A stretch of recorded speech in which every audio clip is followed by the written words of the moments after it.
എല്ലാവർക്കും ധീമഹിയിലേക്ക് സ്വാഗതം.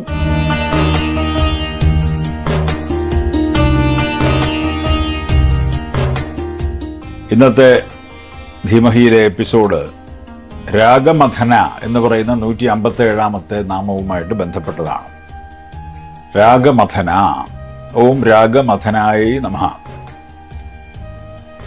എന്താണ് ഈ രാഗം എന്ന് പറയുന്നത്? രാഗ എന്ന് വെച്ച് കഴിഞ്ഞാൽ ഇച്ഛ, വെറുപ്പ്, ജീവിക്കാനുള്ള അദമ്യമായ അഭിവാഞ്ച അല്ലെങ്കിൽ താല്പര്യം എന്നൊക്കെ അതിനെ അർത്ഥമാക്കാം എന്നാണ്.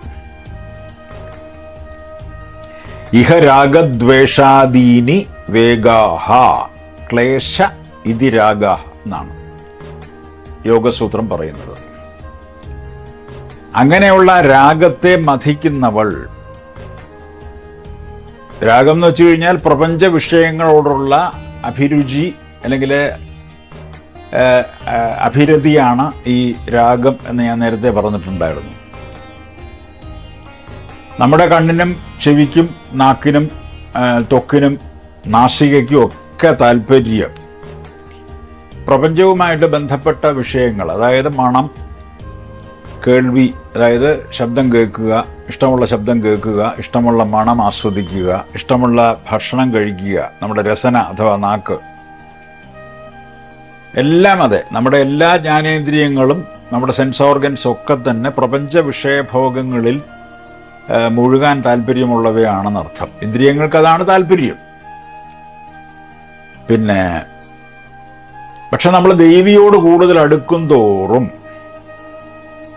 അതായത് ദേവിയോട് അഭിരതി വർദ്ധിക്കുമ്പോൾ, അതായത് വിഷയസുഖങ്ങളോടുള്ള അഭിരതി അല്ല ഞാൻ പറഞ്ഞത്, ദേവിയുമായിട്ട് നമ്മൾ കൂടുതൽ അടുക്കുന്നു, ദേവിയെ നമ്മൾ കൂടുതൽ ആരാധിക്കുന്നു, ദേവീ മന്ത്രങ്ങൾ ചൊല്ലുന്നു, ദേവിയുടെ ഉപാസനയിൽ മുഴുകുന്നു, അങ്ങനെയൊക്കെ വരുമ്പോൾ ഈ ഭൗതിക കാര്യങ്ങളിലുള്ള താല്പര്യം അഥവാ രാഗം കുറയും. അപ്പൊ അങ്ങനെ ആ ഭക്തന്റെ മനസ്സിലുള്ള രാഗം തുടങ്ങിയ വികാരങ്ങളെ കളഞ്ഞ് അവിടെ ശുദ്ധ സാത്വിക ഭാവങ്ങൾ ഉണർത്തി പ്രപഞ്ച ദുഃഖങ്ങളിൽ നിന്നും ഭക്തനെ മുക്തനാക്കുകയാണ് ദേവി ചെയ്യുന്നത്. അപ്പൊ ദേവി ഭക്തി ആദ്യം പറയും, നീ എന്നെ ഭജിപ്പാനായി തുടങ്ങുമ്പോൾ നിന്നുടെ മാനധനാദികളൊക്കെ ഹനിക്കും ഞാൻ എന്ന് ദേവി പറഞ്ഞിട്ടുണ്ട്. രാഗത്തെ മഥിച്ച് വൈരാഗ്യത്തെ പ്രദാനം ചെയ്യും ദേവി.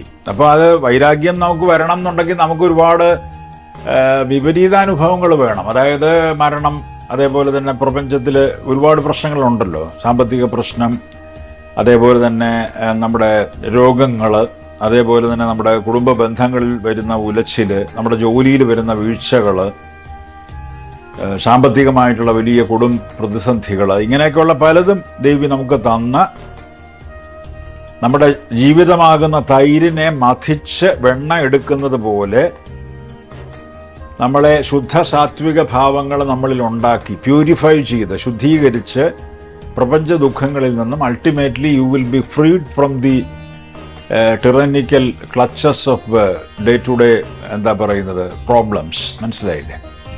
അപ്പം അതിനു വേണ്ടിയിട്ടുള്ളൊരു പരീക്ഷണം എന്നുള്ള രീതിയിൽ നമുക്ക് ഒരുപാട് വിപരീതാനുഭവങ്ങൾ ദേവി തരും എന്നുള്ളതാണ്. അപ്പം രാഗമഥനയാണ് ദേവി എന്നർത്ഥം. പിന്നെ ഇനി ചിലപ്പോഴേ രാഗസ്വരൂപമായിട്ടുള്ള പാശം അഥവാ കയർ ഉപയോഗിച്ച് തന്നെ ഭക്തനെ തന്നിലേക്ക് തന്നെ കെട്ടിയിടും ദേവി. അങ്ങനെ സംഭവിക്കാറുണ്ട് ചില സന്ദർഭങ്ങളിലൊക്കെ തന്നെ. എന്തായാലും ദേവി നമ്മളെ രക്ഷിക്കുകയാണ് ചെയ്യുന്നത്. Ultimately she saves you from quite a lot of troubles എന്നുള്ളതാണ്. അപ്പോൾ even if you are fully engrossed in the mundane activities, you will be freed from the clutches of the mundane activities. And she will give you so many experiences, painful experiences, which will act as a purifier എന്നാണ്. Those experiences will purify you, purify your mind എന്നാണ്, and will fill up your mind with divine thoughts and blessings. അതാണ് സംഭവിക്കുന്നത്. അപ്പോൾ രാഗമഥന, ഓം രാഗമഥനായ നമഃ എന്ന് പറയുന്ന ഈ നാമം നിരന്തരമായിട്ട് ചൊല്ലിക്കൊണ്ടിരുന്നാൽ നിങ്ങളുടെ ജീവിതത്തിലുള്ള വലിയ വലിയ പ്രശ്നങ്ങൾ നമുക്ക് മാറ്റി എടുക്കാൻ പറ്റും എന്നുള്ളതാണ്. അപ്പോൾ ഇത് ചൊല്ലണം, ഈ മന്ത്രം ചൊല്ലിക്കൊണ്ടിരുന്നാൽ വളരെ ദേവിയെ ഭക്തിപൂർവ്വം സ്മരിച്ച് ദേവിയുടെ മന്ത്രങ്ങൾ ചൊല്ലിക്കൊണ്ടിരുന്നാൽ തീർച്ചയായിട്ടും നമുക്ക് ഏറ്റവും നല്ല തരത്തിലുള്ള അനുഭവങ്ങളുണ്ടാവും. നമ്മുടെ മാനസികമായിട്ടുള്ള വ്യഥകളൊക്കെ തന്നെ ശമിക്കും. നമ്മുടെ ആധ്യാത്മികമായിട്ടുള്ള ചിന്തകൾ കുറച്ചുകൂടി പ്രഫുല്ലമാകും, അല്ലെങ്കിൽ കുറച്ചുകൂടി ഉദ്ദീപ്തമാകും. നമുക്ക് മുമ്പോട്ടുള്ള പാത നമുക്ക് വളരെ വ്യക്തമായിട്ട് കാണാനും സാധിക്കും. അപ്പോൾ ഈ എപ്പിസോഡ് ഇവിടെ തീരുകയാണ്. അടുത്ത എപ്പിസോഡിൽ നമ്മൾ 158 നിർമ്മദ എന്ന് പറയുന്ന നാമം വിശകലനം ചെയ്യും. എല്ലാവർക്കും നമസ്കാരം.